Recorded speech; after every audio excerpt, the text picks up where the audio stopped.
My granddad, I still remember how I felt when he laid his right hand on me. Ìwọ ọmọ ẹ̀ ọlọ́pọlọ ni ẹ́.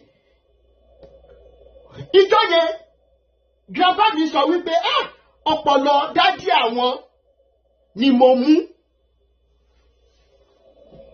Maybe those were the days I should have been learning about my forefathers. But wọ́n fi pé mo ṣì kéré gbà yẹn.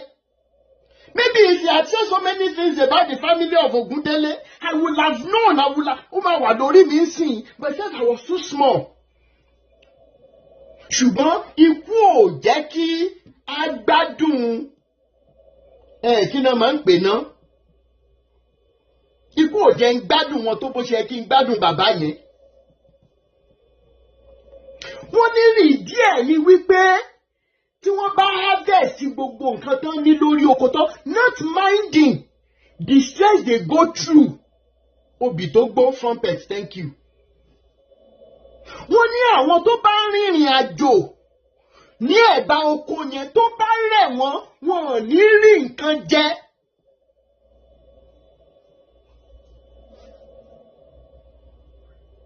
Wọn ò ní ṣe kí ni? Wọn ò ní rí nǹkan jẹ. So, àwọn baba ńlá wa ò kàn kì í fi díẹ̀ sílẹ̀ lórí oko. They also had amu. Amu is the clay pot. And any of you tó bá ti wo analogy àwọn baba ńlá wa ò lọ study kankan ní school, wọn ò ṣe engineering, but àwọn baba ńlá wa ka ọpọlọ débi wípé wọ́n mọ̀ pé àmù kò sí bó ṣe lè ṣe àmù tó. Àmù sì máa ní space tí vapor lè máa gbà jáde tó máa ń jẹ́ kí omi àmù tutù, natural refrigeration.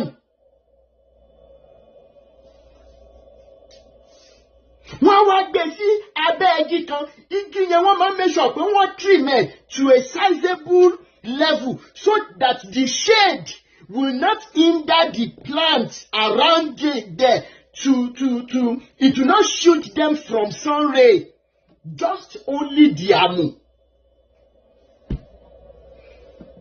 Àtàwọn ibi tán bá fẹ́ jókòó sí tán bá ń ṣiṣẹ́, ẹ̀yin àgbàlagbà ẹ̀ jáde tí n bá ń parọ́.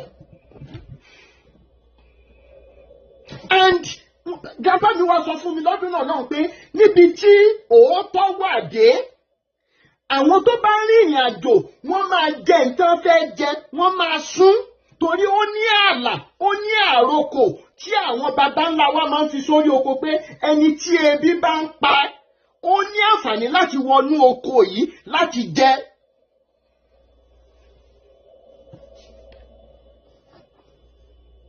Ó ní àǹfààní láti jẹ lára nǹkan tó wà lórí oko. Grandpa mi wá sọ pé wọ́n máa ń jẹ tí wọ́n bá fẹ́ jẹ. Àwọn tó tún wá kọ́kọ́ débẹ̀, wọ́n tún ronú ẹlòmíì tó lè máa rìnrìn àjò tó náà máa fẹ́ jẹ.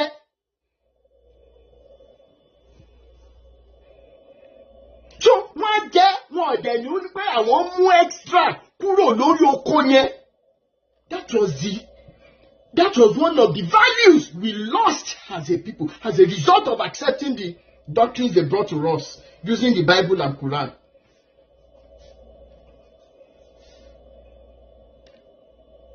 That being said, which one would you rather accept, sir? The 455.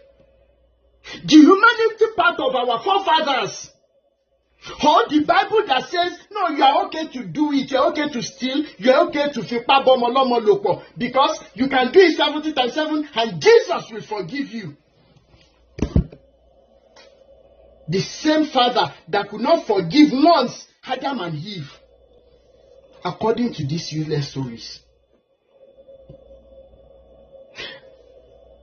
In explaining the more, because one heart, one soul. There is no church. A guy had HIV virus. One deleted kúrò lórí church group. How many of you let this video yẹn? Is that a church? A redeemed Christian church lady came out for 12, how many years of her life?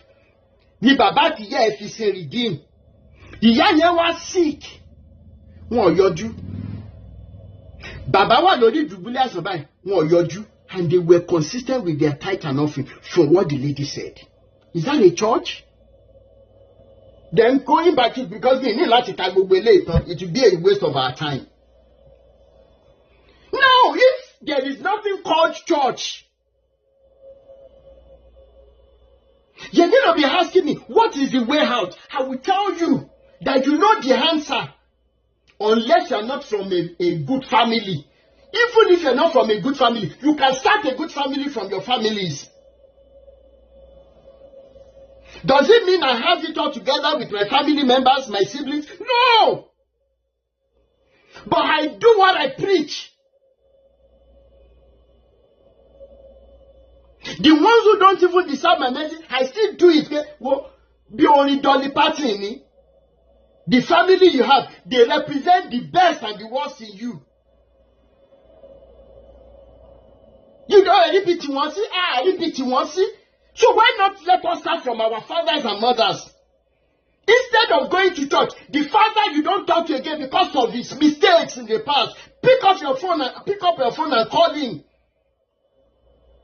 That is where church begins. I'm sure she be reading all the passages of fake promises from this book, neglecting the important things.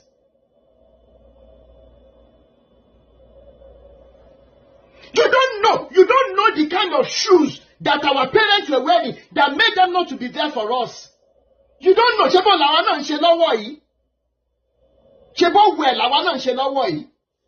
You think it was easy for a man to walk away? You think it was easy for your mother to walk away? Let the healing begin from this platform. Practical experiences is what I will give us.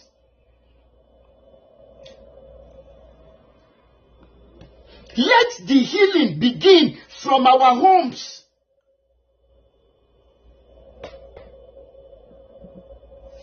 Church, you know what they call church, you want to attend church? Start from your houses. What is chasing you away from your houses?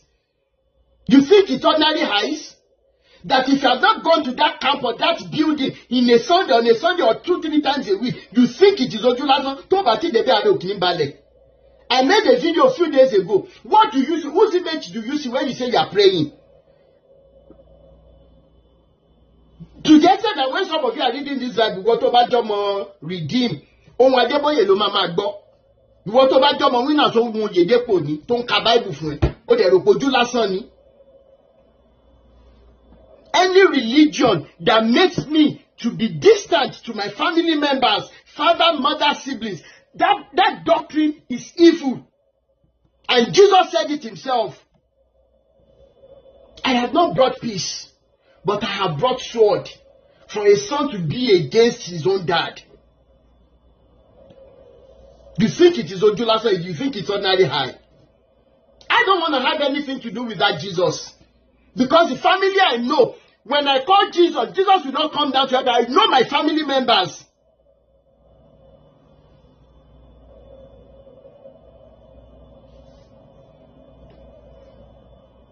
And for what it's worth, your biological parents are not appreciated for everything they've done for you.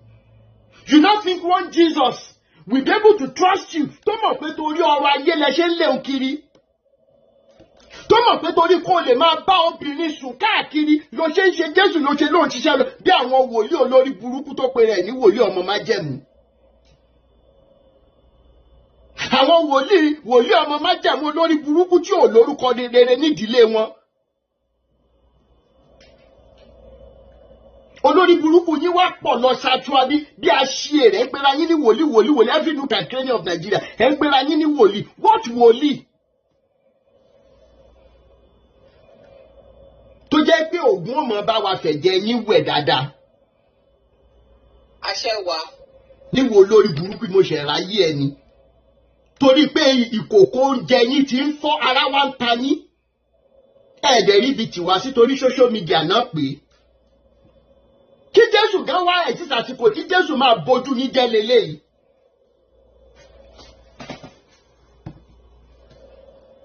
Àsìkò tí Jésù ó bá ojú yẹn bẹ́ẹ̀ ṣe ń forúkọ Jésù dó ọmọ lọ́mọ.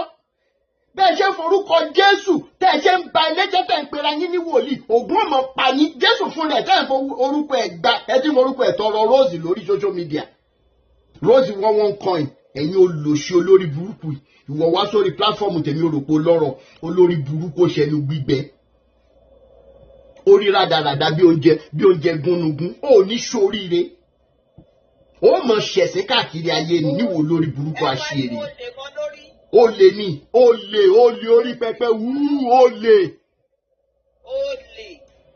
tó bá mọ̀ pé wòlíì ní gẹ́gẹ́ bó ṣe kọ sínú bíbélì yìnyẹn sọ́jọ́ tí mo dóbò last kò ní kẹ́mi Ọlọ́run ní sọ fún ẹjọ́ tí mo dóbò last ẹ̀yin olòṣì olè ọ̀lẹ yìí inú mi máa dùn táwọn àwọn church members yìí àwọn tẹ́ ń mú lẹ́rú tó bá lè mọ wá sórí live video wa kàn mọ̀ wá rẹ̀sìn òṣì tẹ́ ń ṣe ní kí Ọlọ́run tó gbé wòlíì ẹ̀ ní kó sọ ọjọ́ tí mo dóbò last àwọn style tí mo lò kó sọ lómi yẹ́sì lè fẹ́ rí olùṣe olórí burúkú ó ń gẹ̀ẹ́sì bọ́lọ̀ wọn ṣe máa ń gẹ̀ẹ́sì tọ́lọ̀ wọn náà bá fẹ́ sọ̀rọ̀ tán nínú bíbélì mo fi ilẹ̀ àti ọ̀run búra tí mi bá ṣe báyìí tí mi bá ṣe ibẹ̀ ló parí sí láwọn olùṣe olórí burúkú ó lánàá ni mo dóbò láti èmi tó ibẹ̀ tó bá gbogbo gan sẹ́gbẹ́ mi sí mi ìmọ̀ bí mo yẹ lè ṣe ní ìrántí mọ́.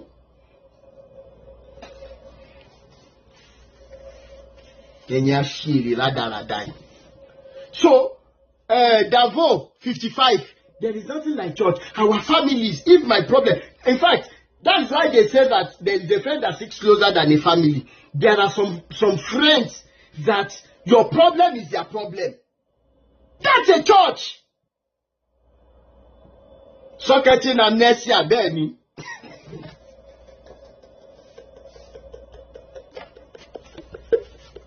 So, I hope I've been able to answer your question to the best of my ability. Devo, best of life.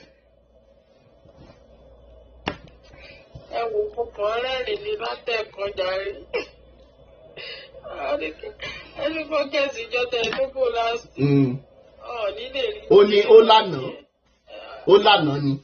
Lè ríran rí yẹn bó lọ́n ti fẹ́ rí. Ọlọ́run ti fẹ́ rí ìgbà tó tí wọ́n kú wọn káàkiri. Gbogbo àwọn alátojúbọ̀ ọ̀nà tó nìyẹn má lọ gbómi sórí òkè gbómi sí ṣọ́ọ̀ṣì. Bẹ́ẹ̀ni. Omi òkun omi ọ̀sà omi irú omi iyọ̀ náà nìyẹn gbé kiri ṣọ́ọ̀ṣì. Ṣé bá ṣì rí wọn ló ti túṣẹ́ ẹgbọ́n nǹkan tán mix mọ́ omi. Àfi tẹ́ bá gbomi dé ṣọ́ọ̀ṣì. Ẹ̀yin náà ti gbọ́ nǹkan tí wọ́n rì mọ́ omi yẹn. Omi aṣọ òkú. Sọ̀rọ̀ ní comment section bí ilé ẹ̀kan òun prophet kí ló jẹ́ lóhùn jẹ́ náà ó lò ṣe ara ẹ̀ bóyá iṣẹ́ káfẹ́ńtà ló kọ́ ni bóyá iṣẹ́ kí ó ti padà sẹ́nu iṣẹ́ kó lọ máa ṣe. Wèrè àwọn eléyìí ò tiẹ̀ kọ́ṣẹ́ rárá orí wọn ò gbé irú wòlíì ọmọ májẹ̀mú yìí ẹ béèrè simple question lọ́wọ́ ẹ̀. Most àwọn tí wọ́n bá ti tọwọ́ bọ̀bọ̀ púpọ̀ yìí àwọn lára máa ń ta jù àwọn máa ń padà wá tápé kọ́ iṣẹ́ ti já.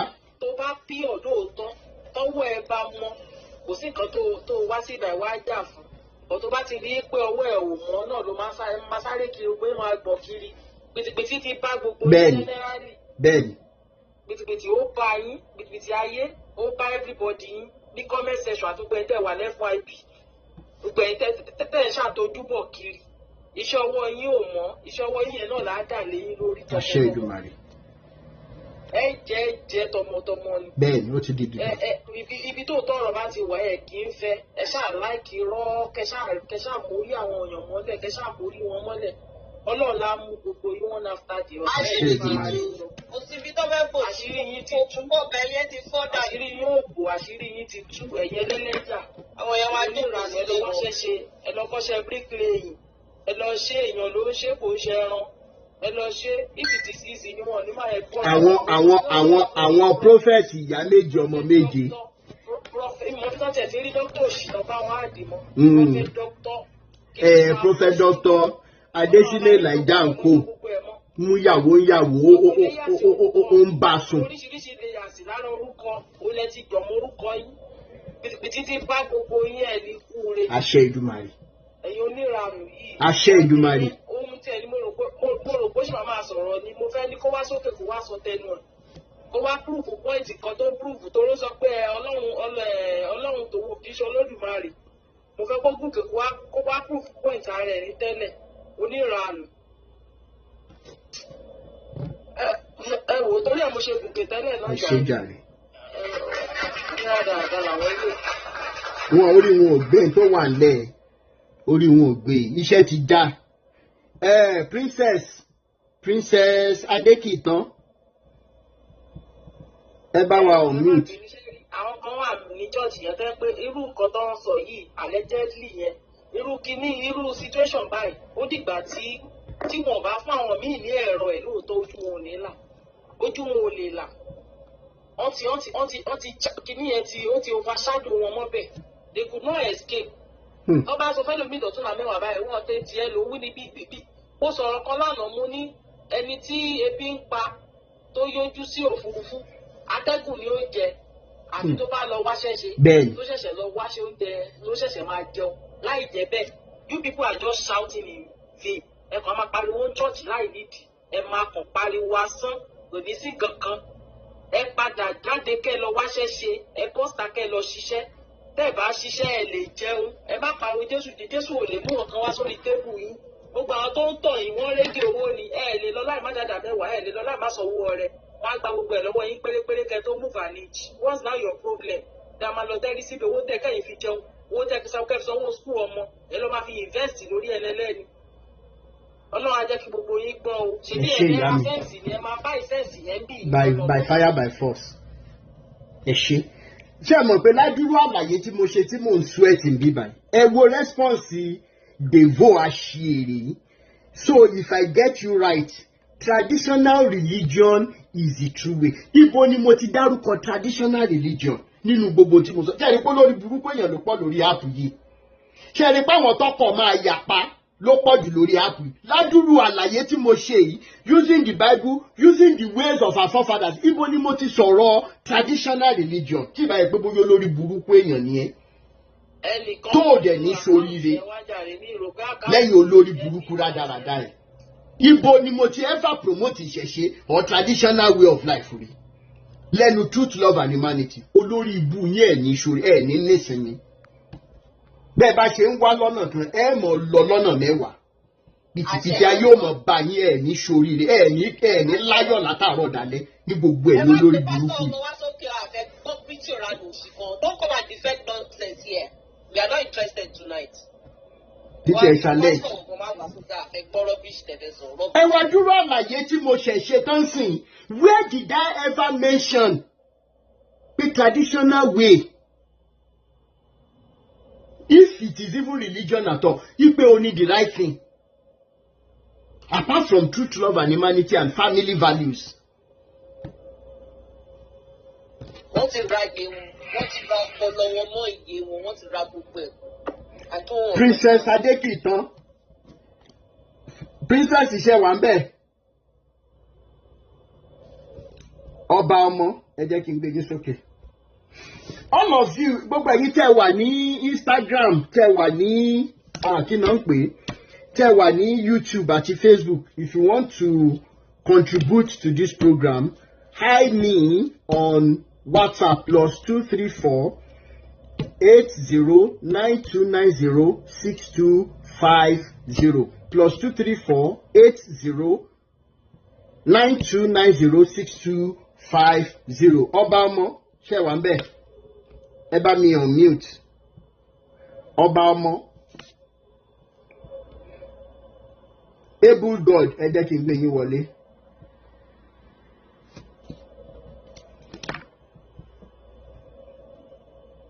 Ọba Able God, ẹ ní láti on mute o. Ẹ jẹ́ náà bá wa power tap. Able God.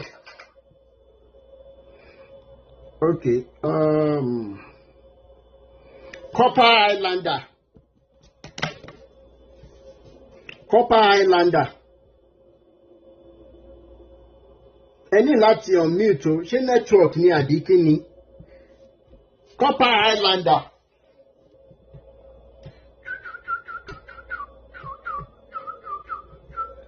Okay, Sister Idowu, ẹ jẹ́ kí n gbé yín sókè.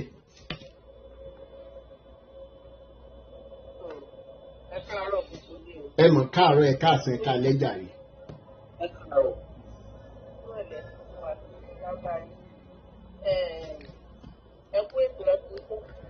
Ohun yìí jìnnà sí fóònù díẹ̀ o. Àwọn ìyá wa àwọn obìnrin wa ni mo bá ní lọ́rọ̀ nítorí ó dàbẹ́ ní pé àwa gangan ni ìṣòro báyìí. Ó rọrùn fún àwọn ọkùnrin tẹ́ bá tiẹ̀ dé ní ṣọ́ọ̀ṣì gan ti mọ̀ pé obìnrin ló pọ̀ jù. Ẹ káàárọ̀ búrọ́ tèmi, ẹ kú iṣẹ́ Olúwa o, Olúwa ń ṣagbára tuntun torí iṣẹ́ Olúwa. Sorry. Ó máa ń ṣe mí ní kàyéfì nítorí pé wọ́n ní téèyàn bá ń ṣe nǹkan kan ní gbogbo ìgbà ó yẹ kó lè sọ rìsọ́ọ̀tì tó jáde. Ohun yìí jìnnà sí fóònù. Ṣé ẹ ń lo earpiece ni? Mi ò lo earpiece o. Torí àwọn tó wà lórí other platforms wọ́n lè gbọ́ yín dáadáa. Mi ò lo earpiece. Fóònù lè wà lọ́wọ́ mi. Ok. Ṣé ẹ dẹ̀ lo Bluetooth? Mi ò lo Bluetooth o. Ohun yìí jìnnà. Báyìí ńkọ́? Ẹ máa sọ̀rọ̀ lọ. Mo gbọ́ from the horse's mouth kan báyìí ṣé horse's mouth ni. Mo gbọ́ àǹdéjì kan tí ó sọ ó dẹ̀ pé kejì ni wọ́n tí wọ́n ní 13 years làwọn wà tí pásítọ̀ wọn tó ń bá wọn in fact ó gba omi lójú. Bẹ́ẹ̀ni. Ó gba lójú because bí mo dẹ̀ ṣe bí mo ṣe ń gbọ́rọ̀ yẹn lọ lóòótọ́ wúmà yẹn lédè yẹn ò sọ bẹ́ẹ̀ o kò tó dá mi lójú pé pásítọ̀ yẹn gan-an á ti kú màmá tiẹ̀ gan mọ́lẹ̀ tí ìyá ẹ̀ gan ò dẹ̀ ní sọ. Bẹ́ẹ̀ni. Tó jẹ́ pé a kò tiẹ̀ sí ni kò sẹ́ni tó lè bá mi sọ pé pásítọ̀ yẹn náà bẹ́ẹ̀ sí ẹ̀. So ni mo ṣe ń rọ àwa obìnrin ẹ jọ.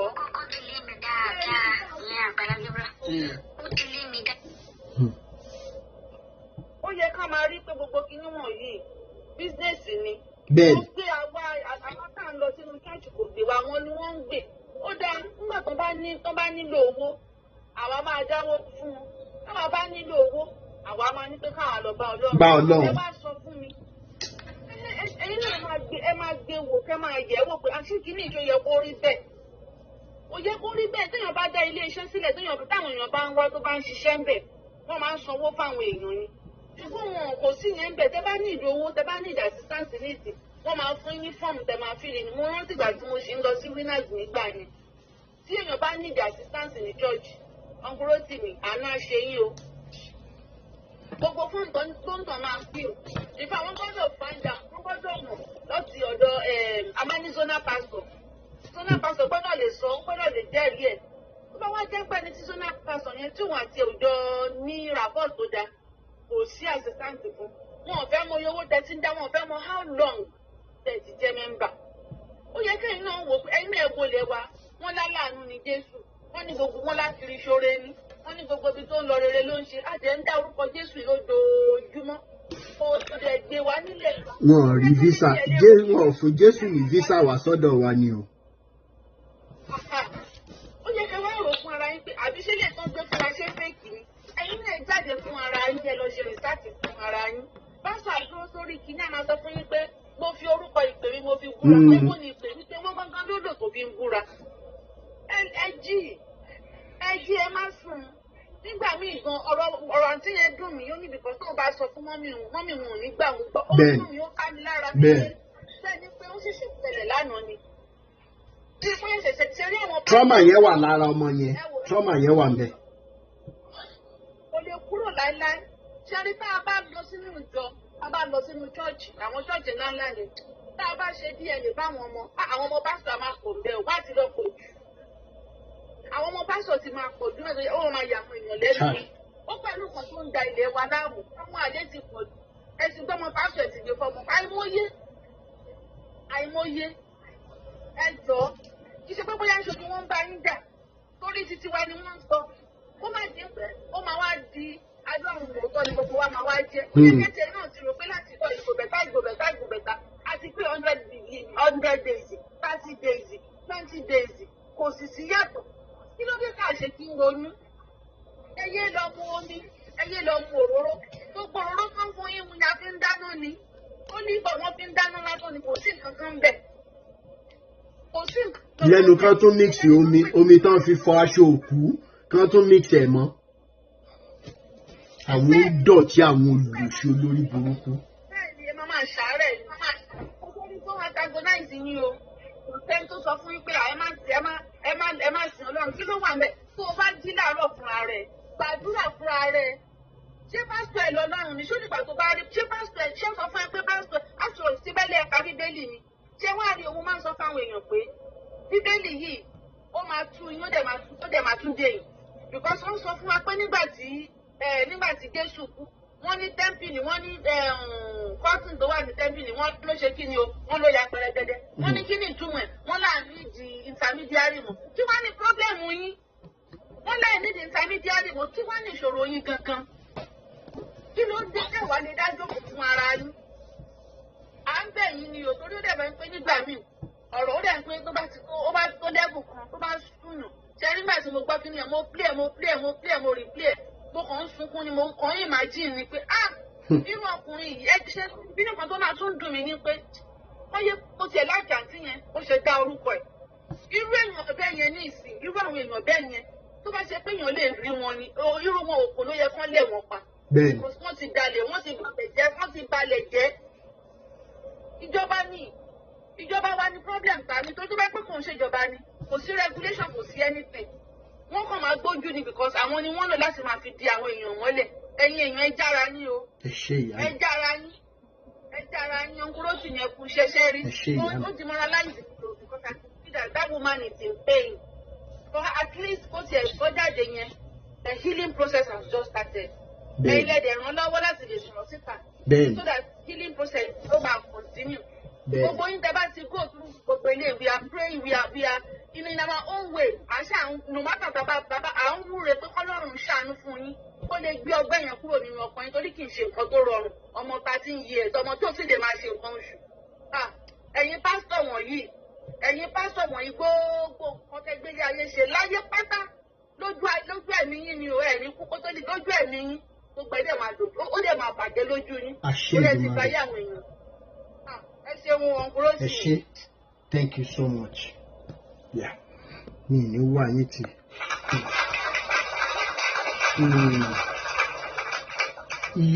Yomi Adu.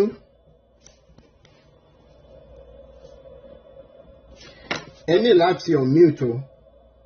Yomi Adu ṣe wà ńbẹ̀.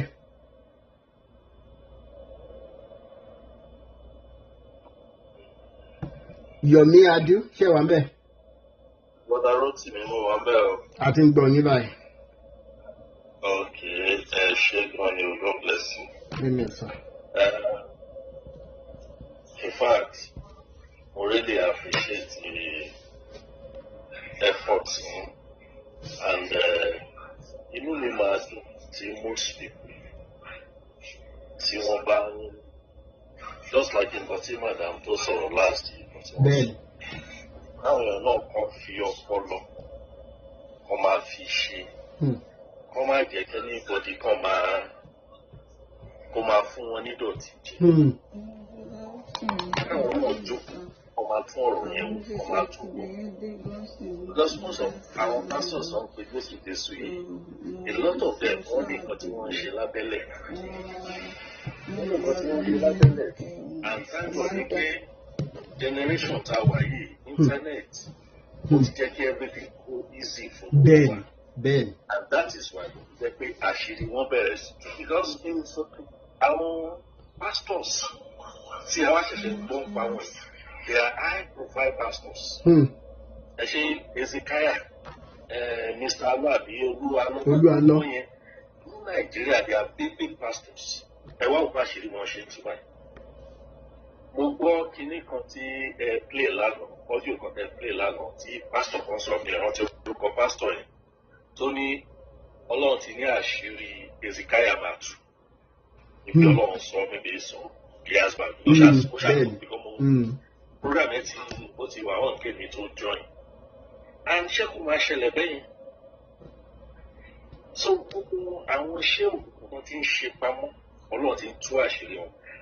And mo fẹ́ really commend Mr. Rotimi because èmi believe wípé Elédùmarè ló lóyún.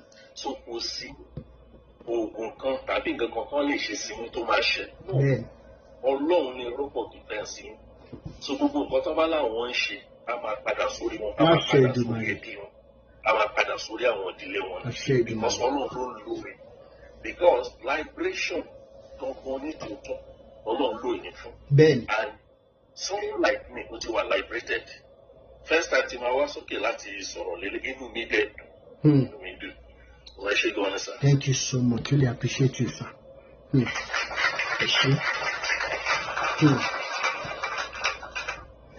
Àjò làwà, ìrìn àjò làwà, ìrìn àjò láyé jẹ́ kádélé fẹ́ láyọ̀. Ìrìn àjò láyé jẹ́ o. Ó ní nǹkan kan tí mo fẹ́ sọ. Wọ́n ní a righteous man leaves inheritance for his children. Ẹ̀yin bàbá Adébóyè àǹkó ẹ̀ ń ka ọ̀rọ̀ ẹ fáwọn tó wà lábẹ́ yín. Bàbá Kúmúyì, Olúkọ̀yà, Oyèdépò. Gbogbo yín máa ń ka ọ̀rọ̀ yìí fún àwọn tó wà lábẹ́ yín. Bí ẹni tó bá ń parọ́ fún ò bá mọ̀, ẹni tó ń parọ́ mọ̀ torí èèyàn méjì ò kí ń padà. Mo fẹ́ béèrè sincere question tó lọ́wọ́ yín. Ẹ ń lọ sábrọ́ọ̀dì dáadáa, ẹ ti mọ meaning time is money. Débi wípé tí n bá fẹ́ ṣiṣẹ́ kan sìn, ó láwọn iṣẹ́ tẹ́ máa ṣe tó yẹ pé wọ́n á ti kọ́kọ́ sanwó pé ó fẹ́ kúrò lé, wọ́n á ti wò pé time láti bí báyìí sí bí báyìí iye hours báyìí ni drive ẹ̀.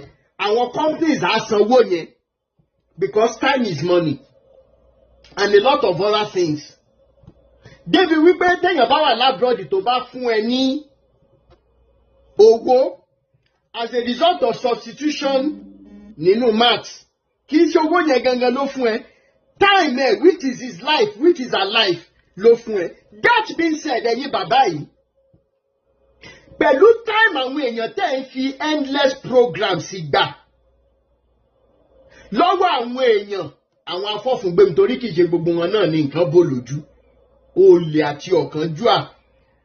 To reap where you have not sown any seed is the reason why so many of you are thinking that Ọlọ́run Adébóyè kan ó máa bless ẹ. Lọ bèrè lọ́wọ́ bàbá Adébóyè pé wọ́n ṣiṣẹ́ àbọ̀lọ́run kankan ó bless wọn lóòótọ́ àbí àwọn tán kó sòdí ló ń kówó yẹn wá. That being said, kí ni ẹ rò pé ó ṣeé ṣe fún àwọn tó wà lábẹ́ yín for them to even leave good names for their children, knowing fully well that ọ̀pọ̀ lára àwọn members yín they must use wrong means to even feed their families? I am begging you, convince you how that word of God bó ṣe lè come to pass in the life of your members, that a righteous man must leave inheritance, not for the children now, but for the children, for the children's children. Pẹ̀lú time gbà lọ́wọ́ àwọn èèyàn which is money. Pẹ̀lú gbogbo owó tí wọ́n ń dá bàbá Adébóyè ní redeem lásán bí ọrẹ 5 níjọ́ Sunday ṣé wọ́n fi ṣe yín ni.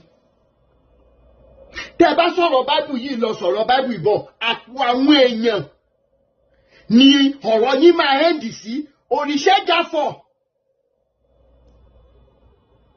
Kò sí orúkọ méjì tá lè pè yín ju olè alọ́nilọ́wọ́ gbà lọ tó ń lo orúkọ Jésù láti fi dàwọn èèyàn lólè. How can this be? And ní 2023 tí mo wálé, mo wà ní Agége, mo lọ sí area Ìjú Ìṣàgà, mo wà ní bus stop torí mi ní mọ́tò, mo wá ń dúró de márúwá tàbí mọ́tò. Ẹnì kankan bá ẹni náà pẹ̀lú obìnrin kan bá jáde nínú mọ́tò wọn. Níbo lọ ń lọ? Kí ni mi ìmọ̀ yín wọn ni? Látọ̀rí TikTok làwọn ti wọ̀nyí, kí ni kan àṣà kíra. Nígbà tí wọ́n máa gbé mi anywhere bí tí máa lọ, àyàwó mi lélẹ̀ olókọ́kọ́ rí péjì yín ó introduce ẹ̀ sí mi. Nítòótọ́, nítòótọ́, nígbà tí a ṣe gbogbo ọrẹ rádaràda ìmọ̀ mi Sarotimi, ǹjẹ́ believe pé tẹ́ bá ráyè, anytime tẹ́ bá ráyè, láàrin ọ̀sẹ̀ kan sẹ́ni, tẹ́ bá fẹ́ lọ wo project tèmi àti ìyàwó mi ṣe nígbà tá a sinmi sílé, tẹ́ bá ní ààyè kí n mú yín lọ bẹ̀ àti kọ́lé dé lintel. Me believe. Lóòótọ́ wọ́n gbé mi lọ o.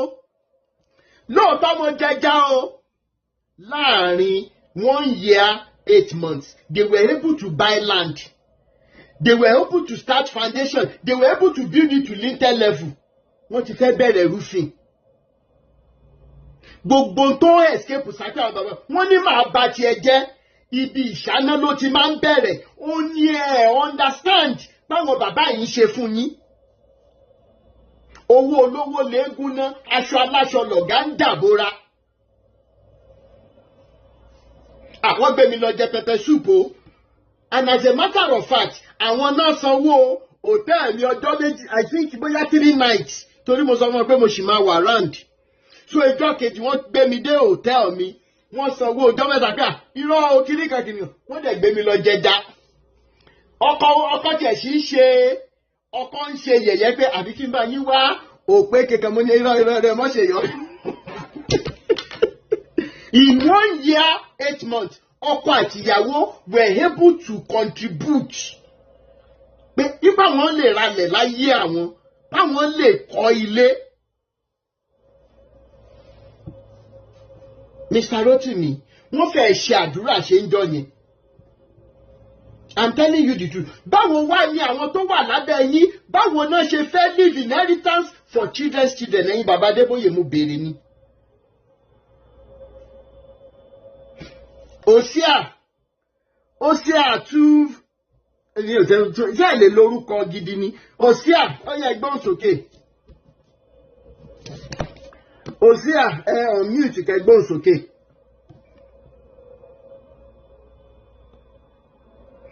Òsíà ṣe wà ń bẹ̀.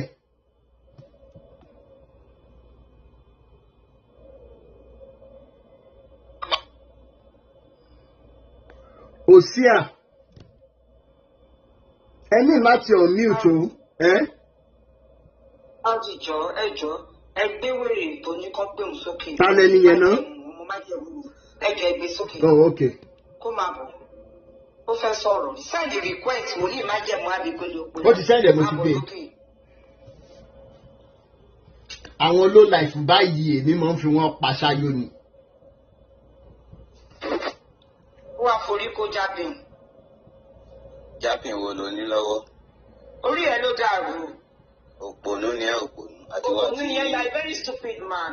Tó bá yẹ kó rí ẹ̀ tó go and get something doing. Go and work. O ní làákàyè. Owó tí mo ní ìwà tí ló ti mi ò ní. Owó tí mo ní ìwà tí ló ti mi ò ní. Stop lying to people. Business ẹ máa parun ni tó bá ní business ò ní ṣoríire. Ayé ẹ máa bàjẹ́ ni. Go to your page and go and advertise. Ayé ẹ máa bàjẹ́ tọmọtọmọ tìrantìran ni. O ò ní ṣí oríire. Ayé ẹ pẹ̀lú Jésù ni ayé yín máa bàjẹ́ ni, ojú yín máa fọ́ ni. Olórí burúkú. Olùsí olórí burúkú.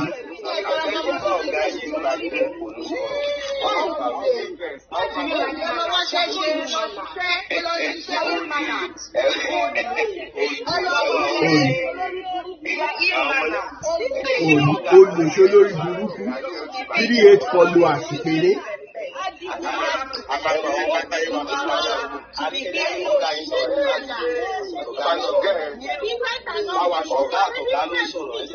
Ìwọ àti ta lọ̀gá? Ìwọ àti ta lọ̀gá? Èmi sì wọ̀ ò ní sí oríire. Ó máa gbọ́mọ gbèmí. Ìwọ àti ta ni? Ìwọ àti ta ni? Ìwọ àti ta ni? Àbíwèrè lélẹ̀ ní pọ́nmọ́ àtọ̀gá ló ń sọ̀rọ̀. Ó ní sí oríire.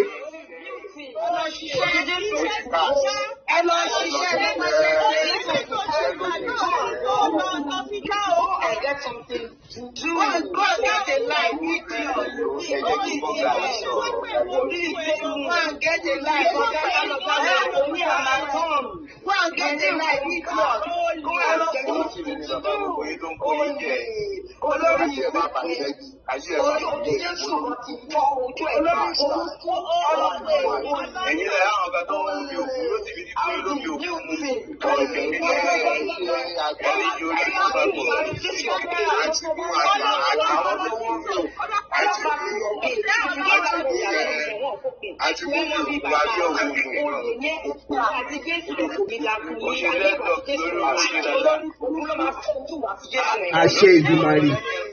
Àṣẹ Èdùmàrè. Àṣẹ Èdùmàrè. Àṣẹ Èdùmàrè.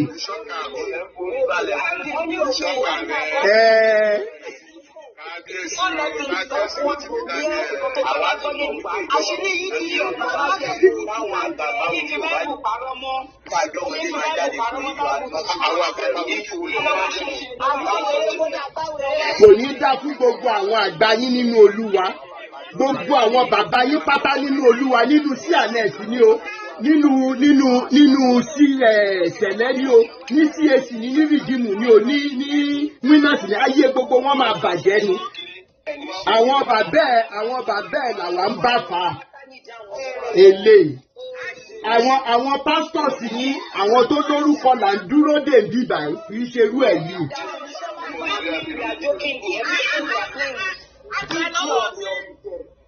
Olùsí olórí burúkú. Jésù ọmọ àlè tí ò ní bàbá yẹn. Oníkà fún àwọn wèrè tó ọmọ àlè àti Jésù tó tẹ̀lé gan tó jẹ́ pọ̀ ọmọ àlè. Wọ́n jí fáwọn ọjọ́ ọmọ máa ṣe bàbá yẹn. Ọmọ ẹgbẹ́ báyìí kò kà ní gbogbo bàbá rẹ̀ ti ń bà. Olórí burúkú ni ó fẹ́ wá trend ni ó ń wá pásíńjà ó ń wérò kò lẹ́ni tó ń kọ́lẹ̀ kò ní kankan ó ní my God is real. Àwọn kọ́sítọ́mà ò wà mọ́.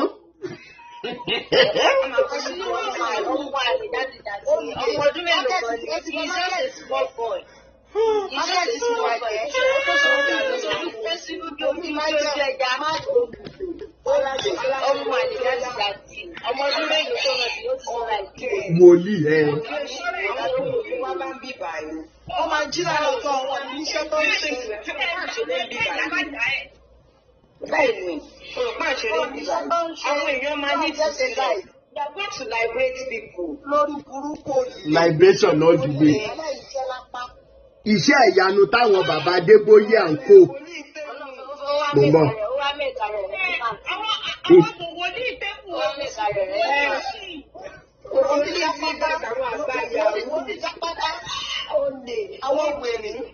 Àwọn èèyàn lọ ṣọ́ọ̀ṣì mọ́, àwọn èèyàn ti gbọ́n, àwọn èèyàn náwó ara wọn sórí ara wọn ní báyìí. Àwọn èèyàn náwó ara wọn sórí ara wọn ní. A ṣe èrè rádaràda. Èmi ò fúnrú wọn ní rẹ́lífàǹsì mọ́, àwọn bàbá wọn là ń bá fà sẹ́. Àwọn bàbá wọn là ń bá fà. Àwọn aláwọ̀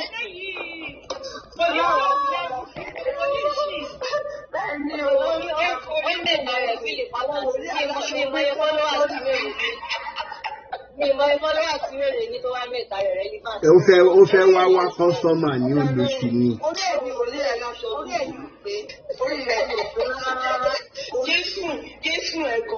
Jésù ẹ̀ kò lè wá síbí báyìí, ẹ̀rù á máa bà á. Jésù kẹ̀.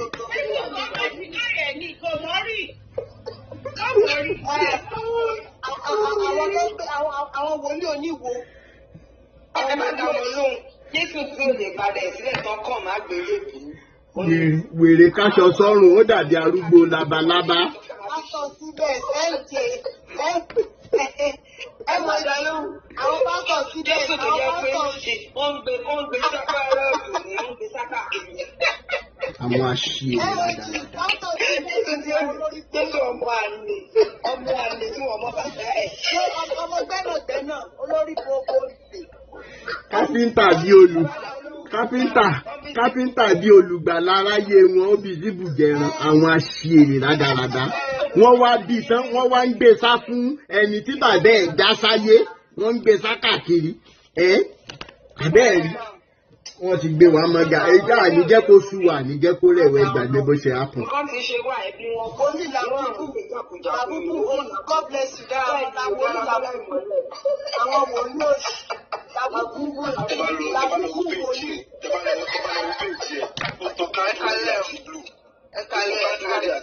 nǹkan tó fi ń máa ń èèyàn ni ẹ mọ̀ kálẹ̀ sísá àjọkẹ́ ẹ kálẹ̀. ẹ jọ ṣe rí next time tẹ́lẹ̀ mi bá wọlé bẹ́ẹ̀ yẹn ẹ jẹ́ kéèyàn kan máa sọ̀rọ̀ lẹ́yọ̀ kọ̀ọ̀kan ẹ understand. Okay, wòlíì yẹn mo ní láti bá sọ̀rọ̀ nísìnyí. What is your qualification? What are you doing for a living?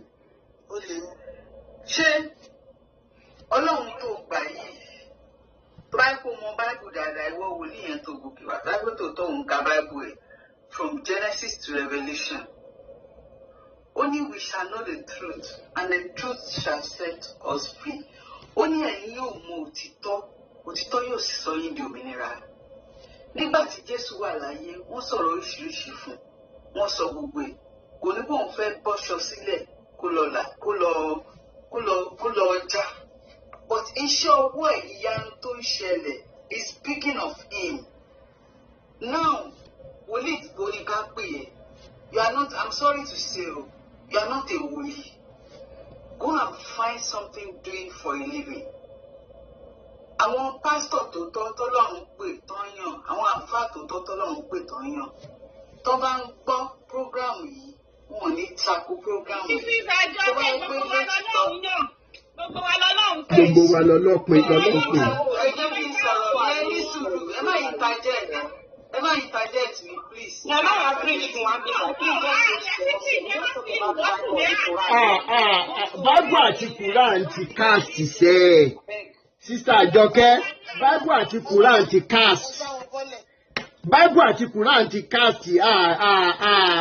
Àráyé Bible àti Quran. We are preaching truth, love and humanity. By gbogbo wa pátá lọ́lọ́run pè.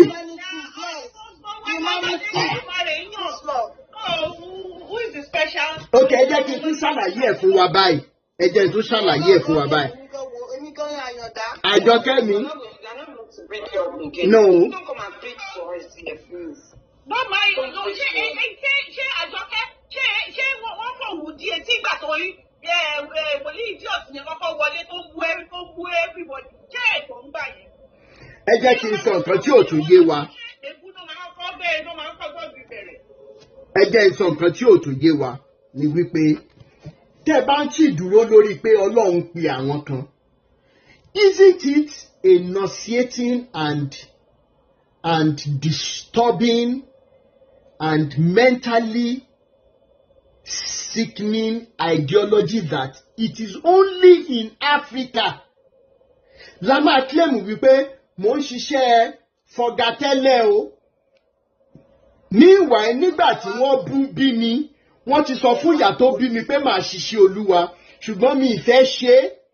Mo wá ṣiṣẹ́ fọ̀gà lẹ́yìn ìgbà tí mo ṣe tán school ó wá dijọ́ kan kọ́sọ́mà wá gbé táyà wá lójú mi báyìí táyà yẹn kan dìde ní vùm ó wọ́n sáré lọ ní títì bó ṣe sáré lọ báyìí ó kàn lọ kọlu mọ́tò kan ní windshield mọ́tò yẹn wá fọ́ bí windshield mọ́tò yẹn ṣe wá fọ́ wàhálà yẹn ṣàpọ̀ wọ́n ṣàgbé lọ police station nígbà tí mo wá sùn lálẹ́ mo wá rọ́kùnrin kan tó wọṣọ funfun ó wá ní lọ máa kéde mi. Is that not the only narrative tí gbogbo àwọn aṣèrè tó lọ́lọ́ ń pe àwọn ẹ̀? When are we going to stop this ideology pé àwọn kan lọ́ ń pe wọn? How? When at the end of the day in the same Bible mi kúkú tí lò kankan tó yàtọ̀ sí Bible látàárọ̀ kẹ́ ẹ má sọ pé mò ń mú lórí. Proverbs 21 verse 1 ó sọ wípé the heart of the kings are in the hands of that God. And he directs them the same way he directs the waters of the ocean. Tó bá jẹ́ pé lóòótọ́ ni kí ló ń pe àwọn ẹlòmíì specially fún láti lọ́ọ́ máa kéde. Àwọn wèrè tó wá ń pè yìí náà wọn wá ní ṣiṣẹ́ mọ́ ìyàwó wọn ló máa wá jìyà ló máa gbé gbogbo expenses ilé. Kò wá ní gbé expenses ilé mo ní àwọn pastors wives tó jẹ́ wípé àwọn ọkọ wọ́n bá wọ́n kí tẹ̀ ni mò ń sọ. Ẹ má ti kí ọ mo sọ fún yín bí mo ṣe ń ṣe jẹ́jẹ́ jẹ́ kí rọra máa ṣe jẹ́jẹ́ lọ ẹ má ti dàgbòrò rú. Lára àwọn prophet yìí tó popular dáadáa lórí YouTube tó jẹ́ wípé ìyàwó àfẹ́sọ́nà driver ẹ̀ ló ń sọ fún pé kí ló rí lára driver ẹ̀ tó wá bá ló tẹ̀ báyìí ẹni tẹ́ ẹ mọ̀ bí ẹni mo wó ni mi ì tí ì ṣe tán. So gbogbo ideology wípé olórí burúkú yẹn wà lẹ́nu àbọ̀ ẹ máa ní nígbà táwọn bàbá yẹn ń jìyà ta ló wà bẹ̀ àbáyé yín ó fẹ́ pamala ni bàbá yẹn ń jìyà ìyà tí ì jẹ wọ́n àwọn bàbá yẹn ń jìyà ta ló wà ń bẹ̀ tó lórí burúkú ni yín ni Ọlọ́run pe àwọn kan you don't know that bí mo ṣe ẹni tó bá jẹ́ single guy ìjọ tó bá ti lóhùn fẹ́ marry báyìí tó ti ṣe àìdù ìjọ tí obìnrin tó jẹ́ single bá ti sọ pé òun ṣe àìdù ìjọ yẹn ni another calling ní ti bẹ̀rẹ̀ as a woman and as a guy. Our daily lives, the things, the new challenges we assume as a result of our daily living, ìpè ló jẹ́. So I will no longer do things as a single guy. I am now a husband. I have another calling. As a single lady, if you don't about to marry, you assume another sense of responsibilities. Ìpè ni. Jẹ́tọ́ bá wá sọ pé afẹ́ sọ́kẹ́ẹ̀tì dé because àwọn ẹlòmíì kan bá máa ń pè wá má jà ṣe débi ọ̀rọ̀ lọ́mọ láàrin ọdún méjì mẹ́ta mẹ́rin. Tí wọ́n máa yọ́ síra wọn kò ní dọmọ. Ìjọ tó bá ti di ọmọ tó bá ti jọ àdìgbé afẹ́ bímọ báyìí. They no longer assume only the responsibility of being a husband or being a wife. Wọ́n ti di father, wọ́n ti di mother. Those are callings. Ìjọ tó bá ti gbà pé mo fẹ́ lọ ṣe teaching course ní faculty of education. Ó ti gbà wípé ìjọ tó bá máa di títà tó bá ti mú church ní Nàìjíríà. You are called. In Nigeria, we leave teaching jobs. We say God has called us to become prophets and prophetesses. Ṣolórí burúkú ni wá ni. How long more? How else can we explain these things? Àwọn bàbá Adébóyè mọ̀ pé ó lè làwọn, bàbá wọn ò pè wọ́n. And I stand to say it today. Bàbá Akíndayọ̀ mi gan ò ní ẹ̀mí Ọlọ́run. Bàbá ní ẹ̀mí Ọlọ́run wọ́n mọ̀ pé Adébóyè was the least expected person to have given the mantle of redeem. Where is that man's name today? Where are his children today? Ẹ̀jẹ̀ lọ́lọ́run pè yín. Which ìpè? Àwọn ọmọ wa dòṣì olórí burúkú tó ń gbòòrò wọn láwọn ń kọ gospel song. Àwọn tó wá láwọn fẹ́ kọ gospel song yẹn gan mélòó nù wọn lẹ́yìn pásọ̀ ti fọkọ́ báyé wọn jẹ́ tẹ́ ti gba ògo wọn lọ ara wọn ní Yẹmí Adéọlá tẹ́ ti pa lápàdánù náà. Where is she today in the body of Christ? Where is Dúpẹ́ today? She has run away because of ìtọ́jú ẹ̀rí lọ́wọ́ ọ̀rọ̀ àwọn àṣẹ òní. Platform. If what we're doing is not okay by you, you have opportunity to block our pages. It is not a must. That's why I call social media. Where is Educate Gold today? And a host of others. What is wrong with us? Yes, that Bible says you are the salt of the earth. You are the light of the world. If the salt loses its saltiness, it is not useful again and to be trampled upon by people. How many pastors are salt to people to preserve, to make sweet? You call yourself salt of the earth. Yet, I don't need contact with people. Their lives have been damaged. And so I call us. It's the reason why you don't want us to curse. How many pensioners láyé wọ́n ti bàjẹ́ ní gbogbo àwọn churches tá ń dárúkọ yìí tí wọ́n ti ṣiṣẹ́ for 35 years they have nothing to show torí church ti gbà tán. And we are correcting these abnormalities so that our children will not be lost in this battle, in this madness. You may be very comfortable that your parents want àwọn bàbá Adébóyè and co wọ́n ti lo orí àwọn bàbá wa àti ìyá wa. Yes, currently, our brothers and sisters wa ló ṣílẹ̀kùn ọkọ̀ fáwọn ọmọ wọn sìn. Mú ìwà lórúkọ àwọn brothers and sisters wa lọ́dọ̀ àwọn ọmọ Oyèdépò, Adébóyè and co. If it is convenient for you that your own children will become servants to the grandchildren of our Adébóyè, I will not be on planet Earth and allow it to happen. Ododi. much it's worth.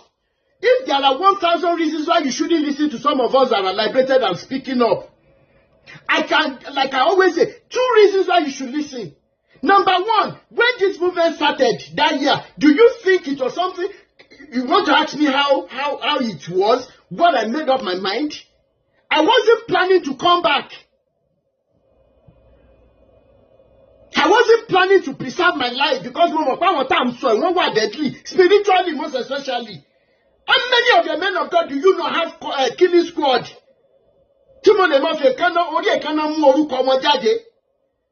You think? And your pastors, you think people are afraid of your oil again? Or because they know you use juju and you use killing squad? Especially trained killing squad. Ṣé ma para yín ni, ṣé ma lera yín léré ni? Ṣé ma para yín ni? Ṣé ma lé para yín ni lẹ́yìn ìgbà tẹ́ bá ti bá yàwó ara yín sùn tán?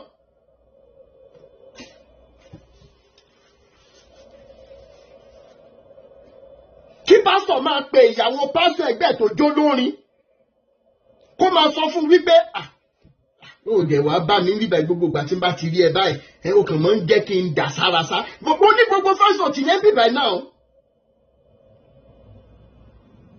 So for the fact that I can come out and even choose wọn lójú wòtòwòtò, you think it is because of money all these years? Kò ní dáa fún wọn, kò ní dáa fún gbogbo àwọn tán fowó lọ̀ tán gbà.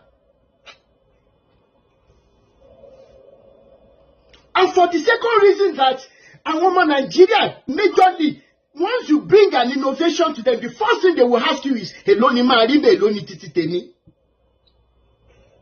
But I've given us instances. Nínú àjọ kí lorúkọ ẹ̀, títà fi lè sọ pé ẹ má fowó lọ bọ̀bọ̀ kò ní gbà. It's something to me. Ní ìjọ ebi ò pa mí, mo dúpẹ́ lọ́wọ́ Ọlọ́run. Ẹ̀jẹ̀ máa lọ́dọ̀ ń pe àwọn kan, àwọn Ọlọ́run pe àwọn kan. Kò sẹ́ni tó lọ́run ò pè. We have established that several times. We have. So ẹ má máa gbé wá sórí platform wa, àwọn kan ṣe pẹ̀lú òótọ́. Let all of them go and look for jobs. How can single mothers be working 2-3 jobs, taking care of 2-3 children? Then ìwọ dídí ọkùnrin, wà wá gbé Bible tó dàbí ìwọ sábíyá, wà ló ń preach káàkiri. Bọ́lá ń pè ẹ́, àti wọ́n àtọ́lọ́run tó pè ẹ̀yìn ẹ̀jọ̀ ṣòfò dànù ni, níjọ kú síbi tájọ yín wà. Ẹ mọ báradàràdà kiri tẹ́ fi jáde láyé àtẹ̀yìn àtọ́lọ́run tó ń pè yín láfíríkà yìí. Tí ò jẹ́ ká lọ ṣiṣẹ́ ká lọ bèrè ẹ̀tọ́ wa lọ́wọ́ ìjọba. Kí wọ́n fi ṣe yín ni. And gradually, this laziness is coded in our DNA now. Easy money ni Christ ń kọ́ wa. Easy way out ni kò sọ́dọ̀ tó fẹ́ ṣiṣẹ́ mọ́. Both home and abroad, tó bá ti láwọn gba Jésù yìí. If what we're doing is not okay by you, please go away. We are not begging people, it's not by crowd. You can block our pages.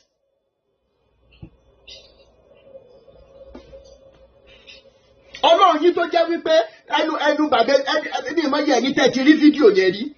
Tí bàbá ṣe káyà wọ polo báyìí tí wọ́n ń sọ testimony pé ọ̀rẹ́ àwọn kan kọ́lé ilé ẹ̀ wá wọnú ilẹ̀ nìkan, àwọn wá pé àwọn prayer warrior, àwọn wá ń pray, ìgbé ọjà push this out, ilé dẹ̀ move. And people were there clapping.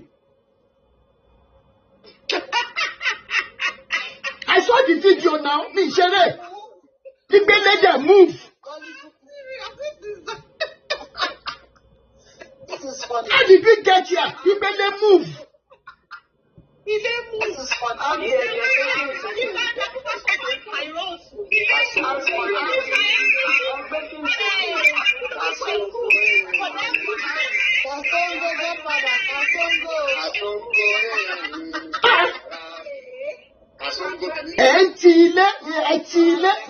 Ilé tó wọnú ilẹ̀ onílẹ̀. Ẹ̀dẹ̀ tí Ọlọ́run yín yóò dẹ̀ rí nǹkan ṣe fáwọn Boko Haram. Kí ni kíngì fẹ́ ṣe jẹ bá mi gbóhùn sókè? Mo kí gbogbo ilé o, everybody. Ṣé rí irú situation báyìí? Wọ́n máa ń sọ wọn fún wípé tí wọ́n bá ti lórí òtítọ́ àmàgbà tí wọ́n bá jẹ́ lórí irọ́ náà ló máa padà bá ní ìṣẹ̀lẹ̀. The other day tí Mr. Adébóyè to apologize wọ́n ní pé oníkóhùn ti sọ ètò tó bá sọ sáìsì kò lè rọ́mù wọ̀. My own question on that day was that I apologize, sir. Are you ready to pay these people their time back? Because every time someone is to know. Now, ṣé ìpè wà? Òótọ́ ni pé ìpè wà. Gbogbo àjọ Ọlọ́run pè. Gbogbo àjẹ̀lá ní ìrírí. Ìpè oníkálùkù ló kọ́ yàtọ̀. Ó ṣe yàtọ̀ síra wọn. And the most important thing, like I said, I'm not here to preach. I'm just here to liberate everybody. Nǹkan tó kọ̀ wà very very important ni pé know who you are. Know who is connecting with you. Know who you're serving. Humanity comes first. In whatever thing you are doing, o lè pera ẹni pastor, o máa lè sáàbù àwọn ọmọ ọjọ́ ẹ. Iṣẹ́ ni pé kò wá serve. And mo notice kankan nígbà tí mo wà Naija. Ṣé most of our churches àtàwọn pastors tó wà Naija, wọ́n orúkọ tọ́nà ń jẹ́ àmọ́ wọn ṣe nǹkan tọ́nà wọn. Ìgbà tí mo jẹ́ abroad, mo ẹ̀ṣẹ̀ rí pé abroad ń ṣe nǹkan tí Ọlọ́run sọ fún humanity kò wá ṣe. They answer humanity first. Ẹni tó bá ní ju ìjọba pé náà wọ́n máa dá ẹ lóhùn. Yes, I am from Celestial Church. Even the administration of Celestial is faulty. I always stand up and say the truth. Tó bá ṣẹlẹ̀ pé fún mi, tọ́lọ́run bá fi ikú mi ṣe lọ́wọ́ òbí nípa. I will stand for the truth, nothing but the truth. So, mo ti ẹ̀ka tí mo dé nígbà ẹ̀, mo ní ìyá ọ̀sìn Naija. Mo employ ìgbọ́ kan sí ìyá ọ̀sìn tó kọ́ máa bá mi darí ìyá ọ̀sìn. Bọ̀bọ́ yẹn ìgbà tó bẹ̀rẹ̀ iṣẹ́. The following week tó bẹ̀rẹ̀ iṣẹ́, wọ́n ní pé kó wà lọ́jọ́ Monday. Àwọn kọ́sọ́mà mi ń béèrè ọjà. Ìgbà tí máa pè é mọ̀, ó ń lo pátánù pé pásítọ̀ lòun bá ṣiṣẹ́. Nígbà tí mo máa pè é pé ọ̀wọ́ níbo ló wà, ó sọ pé òun wà ní church. Òun ṣiṣẹ́ àkànṣe lọ́wọ́. Instantly, church tó wà ní ti send sápẹ́ tàbí by email. Because o ò lè sọ pé òun ṣe Ọlọ́run. Ṣẹ́rí pẹpẹ tẹ̀ wò yẹn, àyà wa ni pẹpẹ wà. O ò lè sọ pé òun ṣe Ọlọ́run, wọ́n máa fi ti yà twenty others. Ìgbà tí mo wà Naija, I never for once preach to God. I'm raising my chest and I'm opening my hands, my right hand to God. Mi ò fi jọ́ kan sọ pé mo fẹ́ dáríyàn rẹ̀. Ó lè wá sí mi lọ́kàn o, but I will never do it. Ìgbà tí mo wà Naija, mo ní iṣẹ́ oríṣiríṣi mẹ́ta mo ní. Ṣé olùṣọ́ àgùntàn ni yín torí time? Ṣé olùṣọ́ àgùntàn ni yín níṣẹ̀lẹ̀? Bẹ́ẹ̀ni sá. Báwo lọ́lọ́run ṣe pè yín? Thank you. God bless you. I love that question. I have always known from my younger age that me ṣe èèyàn lásán, because I see things from the view people don't see things. I always stand up against bullies, and I always make sure that I speak my mind. So those were the qualities that prepared your mind that you were going to be senior evangelist, Abi? No, I'm not even a senior evangelist. But pastor, okay. So àwọn qualities tẹ́ sọ yìí ló prepare yín wípé ẹ máa ṣiṣẹ́ Olúwa àbí pọ́lọ́ máa pè yín. I tried everything. Mo try àkọ́ mo kúrò. I'm going. Mo ṣe nǹkan tó yẹ kí young boy ṣe at my tender age mo ṣe. But ṣe nígbà tí mo wá bẹ̀rẹ̀ sí máa ṣe orí kọ̀ǹpútà, mo bẹ̀rẹ̀ sí máa tọ àwọn babaláwo lọ.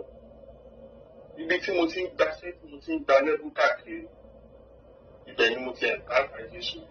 So encounter yẹn ẹ jẹ́ sọ fún wa. God bless you.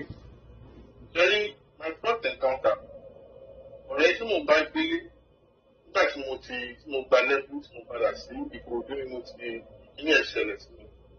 Ìgbà tí mo délé mo nọ́tìsì pé àwọn nǹkan tí mo ń ṣe ìmọ̀ máa mọ̀ lẹ́yìn ìgbà tí mo lá gbogbo àwọn lẹ́kùn yẹn tí mo lá everything. Mo bẹ̀rẹ̀ sí máa tilt wọnú spiritual realm more. I started seeing different kind of visions about people. I really past them, I really future, and I see what is going on in their life. Àwọn èèyàn kan bẹ̀rẹ̀ sí máa ń tètè sí mi. Because tí mo ti dé ìgbàlẹ̀ fún was for the laptop tí mo tẹ̀lé máa ń bínú mi fẹ́ pé. Ó yé mi, bẹ́ẹ̀ ni. Mo rí pé mo bẹ̀rẹ̀ sí máa rí visions sáwọn èèyàn, wọ́n wò pé kí ló ń ṣẹlẹ̀ báyìí. So ọ̀rẹ́ mi yẹn ó bẹ̀rẹ̀ sí máa òyìnbó bẹ̀ ló ń jẹ́ and ó ní mi jáde kúrò ní because mo bá sọ́ọ̀tì ń gbà yẹn. Tó ní mi jáde kúrò ní òwú ọjọ́ yẹn mo tẹ̀ lọ church mo lọ sùn ní church. Ìgbà tí mo dé ní church yẹn I had an encounter with Christ that very very night. Ẹ sọ encounter yẹn fún wa ká tó béèrè next question. Ṣé rí nínú encounter láti mo dé church? Ìgbà tó ń bẹ̀rẹ̀ sí, I was totally unconscious. Ìgbà tí máa fi wà conscious for 7 days later. A lot of things are already happening. I am so sorry I will not be able to speak about my spiritual journey because of driving. But I had that encounter with her. And iṣẹ́ tí Christy jẹ́ ọ̀rọ̀ ni pé kí wá ṣe is to come and serve with humanity and worship him as Christ. Iṣẹ́ tí Christy ọ̀rọ̀ ni pé kí wá ṣe pé. King, mo fẹ́ bẹ̀rẹ̀ kankan lọ́wọ́ yín. Mo mọ̀ ẹni sùúrù, ẹ bá má jẹ́ ẹni sùúrù, mo ń bọ̀. Royalty ẹni sùúrù. Gbogbo wa gbọ́ ní àdèmọ̀rọ̀ gbọ́. Ẹni àwọn qualities kọ̀ọ̀kan ní kékeré and everything. Then nígbà tẹ́ dàgbà visions and everything. Number one ni wípé you may not accept it, but those qualities are not what actually mean that somebody will be specially called by one sky God. Interrora sọ sílẹ̀ yìí. Mo mọ̀ pé gẹ́gẹ́ bí ọmọ Yorùbá tẹ́ jẹ́, mo ń bọ̀ o. Gbogbo àwọn qualities tẹ́lẹ̀ ní kékeré, they were not prerequisites to the fact that somebody will be called by one God for special assignment. However, mo mọ̀ pé gẹ́gẹ́ bí ọmọ Yorùbá, ṣé ti gbọ́ tán bá ní ẹnìkan lájẹ́rí. Kéèpé tí àwọn ìyá wa bá fẹ́ kiri lọ, tí èèyàn mẹ́wàá bá dá wọn dúró, wọn ò ní dáhùn until ìgbà tán bá tó rẹ̀ ń tán bìlíìfù pò lájẹ́ yẹn. Ìyẹn number one. Ṣé ẹ ti rí situation tó yẹ pé ọmọ kan wà rí tó yẹ pé initially ìyá ò ní kọbi ara sí, bàbá ò ní kọbi ara sí. But at the end of the day, ọmọ yẹn wá ṣe kí ni? Wọ́n máa ń pe ọmọ yẹn máa ń sọ nǹkan kan. Ọmọ yìí ò dẹ̀ ṣiṣẹ́ Ọlọ́run báyìí, ṣe ń sọ̀rọ̀ lọ́wọ́ báyìí. Engineer lẹni tá à ń sọ yìí.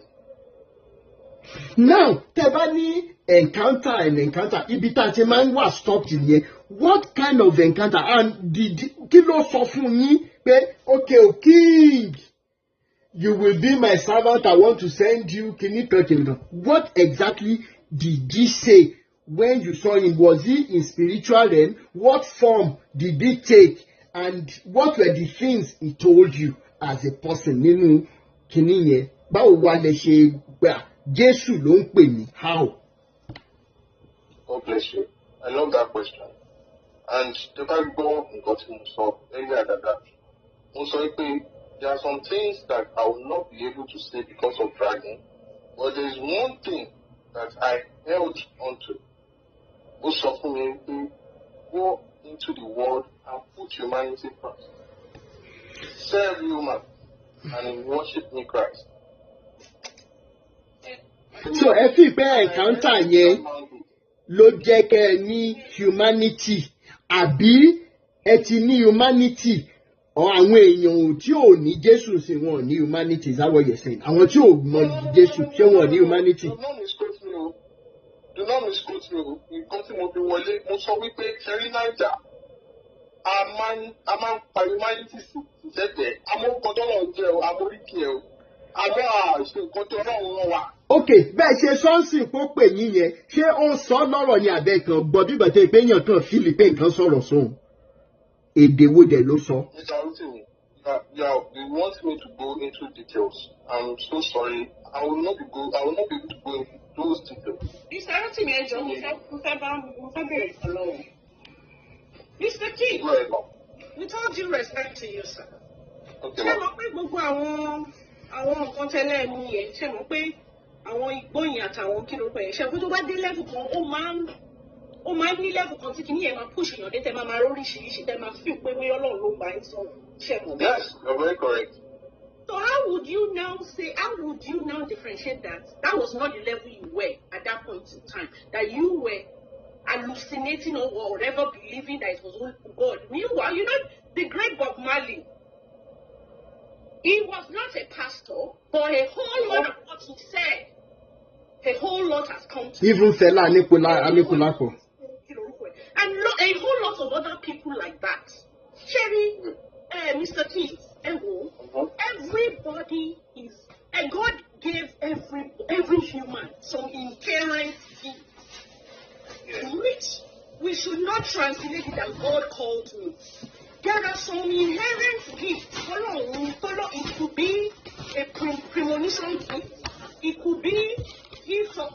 There are diverse kind of gifts in which time the Bible goes up quick in it or spirit of. No, everybody at condition goes.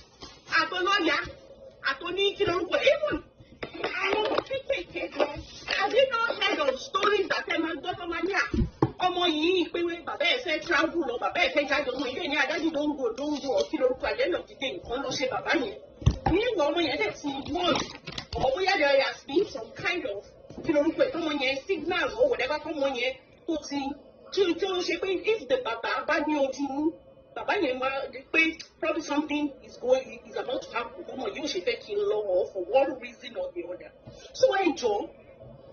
But I want you to answer at the end of the day, but I just want to round up with it. Please, enjoy. Relate all these our spiritual experience or whatever experience we have in our solitude time or in our whatever time, and now believe that it's God that is calling you. The Bible even says, "Ye are gods." Not only you, not only Adeboye, not only Oyedepo. He said, "Emigo." He called us all of us that they are gods. So what are you not telling me that you have a special anointing or you have a special calling? Thank you. King.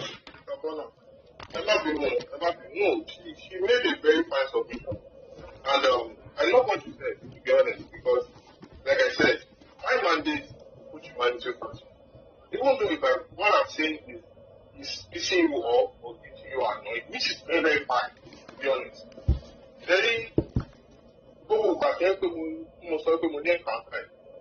after everything, I wasn't able to do those things again because what's in me,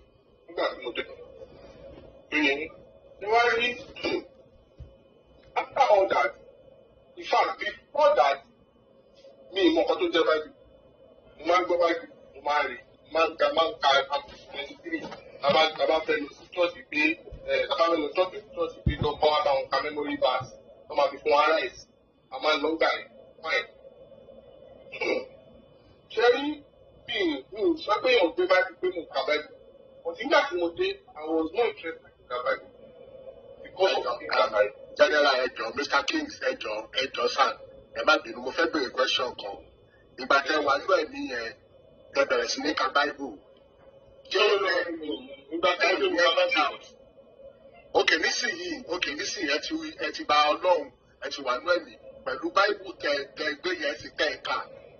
Ẹ̀mí yẹn ò sọ fún yín pé Bible yẹn wípé storybook ni. Ẹ̀mí ò lẹ́bọ̀ sọ. Ó dà ẹja ṣe báyìí. Mo ń bọ̀ Godfather, mo ń bọ̀ ẹja ṣe báyìí. King, a sincere question. Okay. The God that they said wrote this Bible and gave them inspiration to write this Bible, does he know the end of a thing from the beginning? Yes or no? Does he? Does he know the end of a thing from the beginning? I didn't hear you very well. There's like a glitch in the network. Does the biblical God who gave them the inspiration to write these books, Tebaka Bebe biblical God know the end of a thing? Okay. Does the biblical God know the end of a thing from the beginning? Does this Bible God knows the end from the beginning? Or are you saying does he know the end from the beginning? Yeah, he knows. He does. And sure. Yeah, he's all knowing. Okay. The next question is, what brought about the things he asked them to do in Old Testament, and why did he change to saying that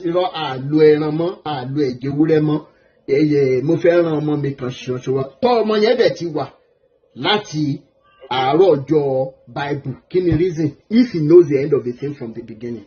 Mo kọ́ kẹfẹ́ down. Simple. I know what you're saying. Jerry, mo fẹ́ tẹ́bá lè tọ́ ẹgbẹ́ Bible, tẹ́bá lè jẹ́ àtìkà Bible. I'm not forcing you to read Bible, and I'm not here to preach. Like I said, I'm not here to preach. Ẹ kàn down question yẹn. Yeah, so because mo fẹ́ the context is in the book of Isaiah. Because the Old Testament would have been manual. The New Testament is a key. Without the manual, the key can't work. Without the key, you don't have to use the manual. Sorry, without the manual, the key cannot work. Without the key, the manual is useless. Key. Key àbí kí lẹ sọ? Most of the Old Testament is the manual. The New Testament is the key. K-E-Y. Is the key àbí? Yeah. Mo ti kọ̀ yẹn sílẹ̀, manual àti key. So are you now saying that the Old Testament is it still relevant in the life of a Christian? Yeah, it's very, very, very relevant. Ṣé ẹ dẹ̀ lè ṣe gbogbo nǹkan tí biblical God sọ nínú Old Testament? Ṣé ẹ lè ṣe? Jerry, mo like my short this one. Mo sọ pé without the manual, the key is useless. Without the key, the manual is nowhere to be found.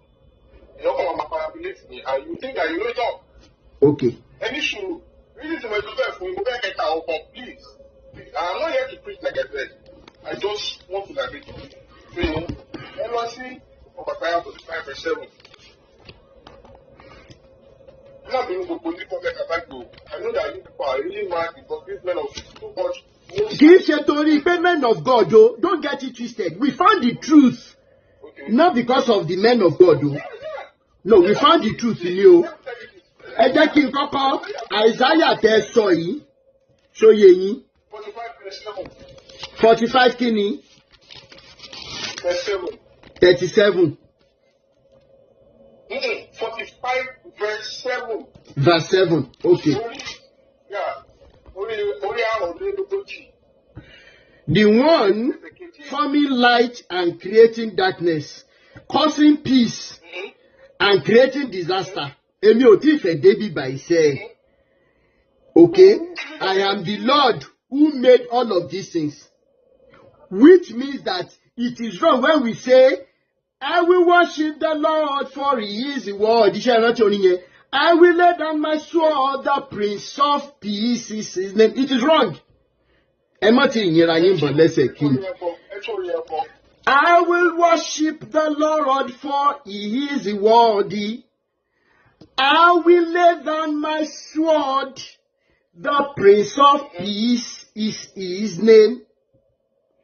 King of the flood, the Lord is mighty, mighty.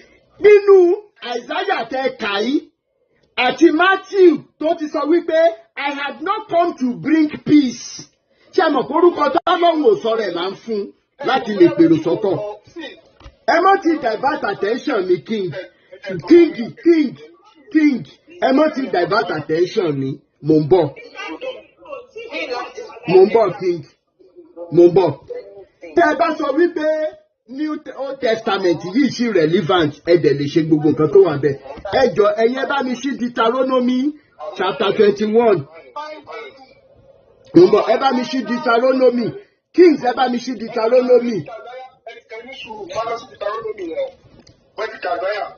àti Isaiah 45:7 mi tí ìfẹ́ débẹ̀ rárá torí wípé a máa ń sọ wípé dáadáa lọ́lọ́run Bible máa ń ṣe ṣùgbọ́n fún rẹ̀ ló sọ wípé òun ń ṣe búburú òun ń ṣe rere àbí. Question tẹ́mi wá béèrè lọ́wọ́ yín ni wípé ṣé ẹ sì believe pé manual àtẹ̀pẹ̀ ní Old Testament yìí gbogbo bọ́lọ́run ṣe kan Ọlọ́run tí yín ṣe kan síbẹ̀ ẹ lè ṣe torí Ọlọ́run ni. You still don't get me. That was why I told you guys should use that. Tí èmi fẹ́ yes and no answer lọ́wọ́ yín ṣé ẹ lè ṣe ká wá sí nǹkan kan. Yes, I will do it with the key. Because tẹ́ bá sọ wípé ẹ fẹ́ ka Isaiah 45:7 fún mi kí ni reason tó ẹgbẹ́ tí nǹkan bá wá ṣẹlẹ̀ sí Christians wọ́n máa léṣù ló ṣe. God bless you, Sherry. Those are the Christians that they were being nurtured by this gullible so-called men of God.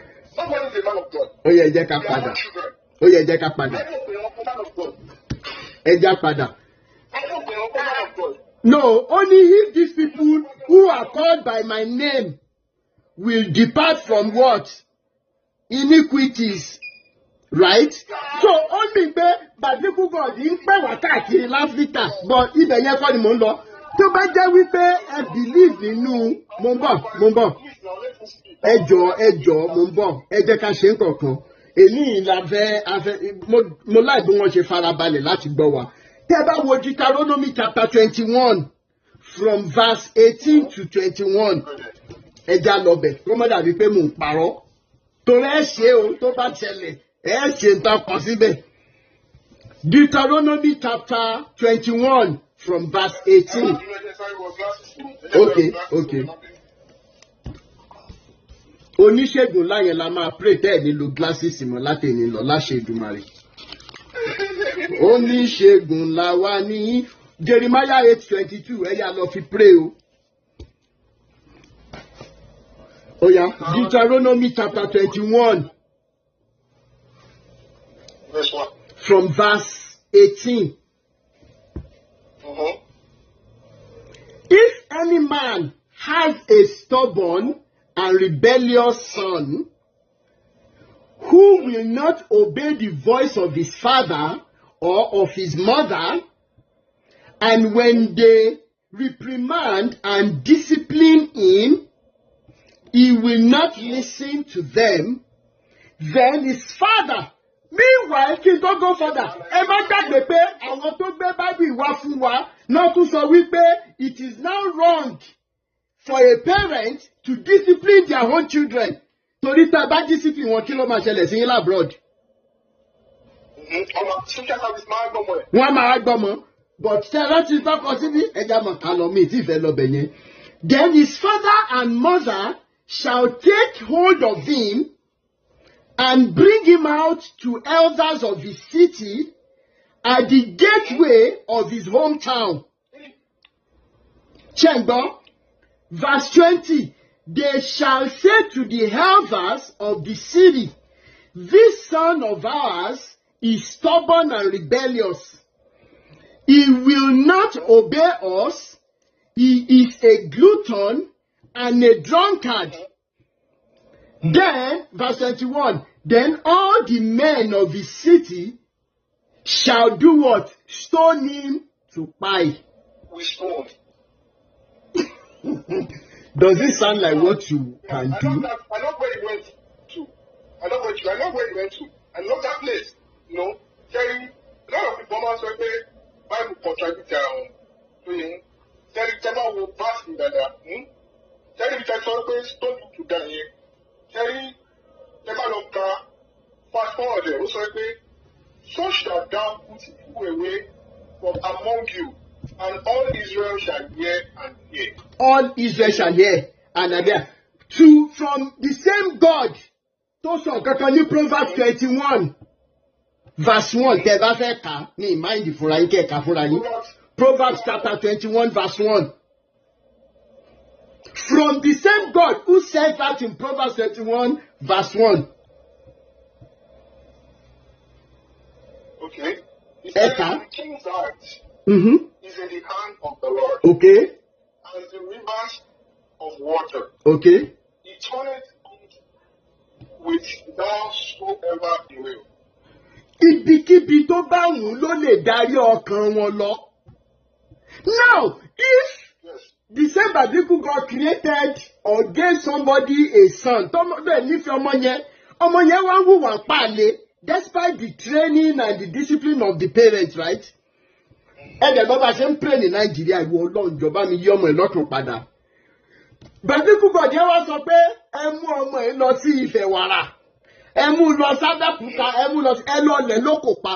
Kí àwọn tó kù kán lè máa rí kí wọ́n lè sọ wípé kán lè mọ̀ lọ́kàn wọn wípé dáradára ní environment wa. It's coming from the same God who says he has the heart of the kings in his hands and he can direct it. Kí ló dé tí biblical God ò lè yí ọmọ lọ́kàn padà tó jẹ́ pé wọ́n gbúdọ̀ lẹ̀ lókùúta pa?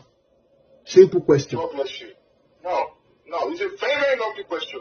And Kelly, in this kind of situation, I want us to be open-minded. Okay. Like our close-minded. Okay. Madam, please, I'm begging you all, be open-minded. Humanity first. Do not condemn me for what I'm about to say. You understand? And I make a disclaimer here. I'm not here to preach. But you are here to liberate each other. I'm also learning from you. You know, you opened my head just now. Now, let me not tell you this. In context one, who are you direct in the corporate also? Okay. All this about the Old Testament is the manual. Do not forget. Now, go and listen to the key. The key is Romans 8:28.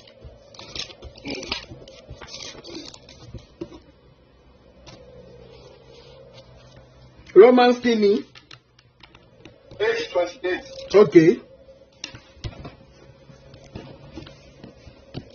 Oh yeah. Ṣé ẹ fẹ́ ká àbí kí n kà á? Ẹ lè ká. Ẹ lè ká. Okay, ẹ má bínú ọ̀gbìn ká báyìí Yorùbá ẹ má bínú bí ó bí ń ṣe nínú ká ẹ má bínú. So now, in that Romans 8:28, ó sọ pé, and we know, I repeat, and we know that all things work together for good to them that love God. Good. Inú mi ló pé verse tẹ kà yín. Okay. According to his purposes. Wọ́n ní ìlànà sọ látàrọ̀. Ní ìfẹ́ kí ọ̀rọ̀ ikú wà contradicting. And I'm not here to shoot myself on the leg. But the Bible will reverse it together. Also, and we know that all things work together for them that love God, Abi. Yeah, that love God. Okay. Now, what is the meaning of manual? Old Testament is the manual. New Testament is the key. Then, what about our movie? Tomb Raider. About our movie? Our movie performance of puzzle. I'm a purpose though. Or let me just use Maze as an example. M-A-Z-O. Example. Siemens Bauer. Oríṣiríṣi entrance ló wà nínú Maze. But still about the manual the work. They are there to know what you calculate manual. And they multiply this to my back. So bẹ́ẹ̀ ṣe wá sí yìí lórí manual àti key hypothesis yín sìn. Ẹ ti believe pé all things work together for a parent whose only child is dying of cancer. Mumbo. All things work together for good for somebody whose only child own cool on hospital and the person is fasting and praying unto biblical God. Ọmọ yìí jọjọjọ eventually ọmọ yẹn kú. All things work together for them. All things work together for a family who lost loved ones to bad roads, accident and everything. All things work together for good for somebody who looks at the parent and say, what is jìyà lórí mi and everything, blah, blah, blah, blah. Kí n tiẹ̀ ríṣẹ́ kí n lè máa tọ́jú wọn. Ó end up, get a connection, pastor. Pastor ló ń gbúdọ̀ bá sùn nínú. This is real life story. This is not hypothesis or bóyá, okay. I still speak with the lady today, Atimola before 5 years ago. Now, pastor sọ fún pé wo owó tó fẹ́ fi tọ́jú ìyá ẹ̀ lélẹ̀ 150 ló béèrè fún, but I'll give you 500 if you allow me to have my way. The lady walked away. The mother died. She was carrying that guilt for years, thinking that